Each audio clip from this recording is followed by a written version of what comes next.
ఒక empty dam ఉంది, వేరే డ్యామ్ లో వాటర్ ఈ డ్యామ్ లోకి షిఫ్ట్ చేస్తున్నారు. రోజు రోజుకి అందులో వాటర్ డబుల్ అవుతుంది. అంటే for example first day half TMC water ఇంట్లో ఉంటే సెకండ్ డే కి 1 అవుతుంది. ఒకేలా 1 వేస్తే 2 అవుతుంది, 2 వేస్తే 3 అవుతుంది.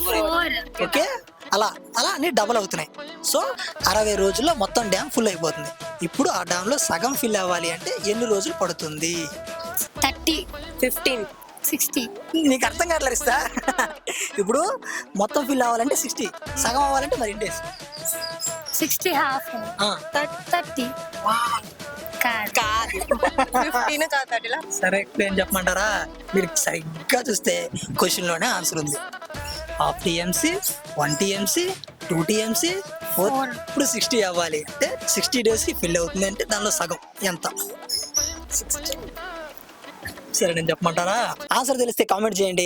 ఆన్సర్ తెలుసుకోవాలంటే కింద లింక్ క్లిక్ చేయండి.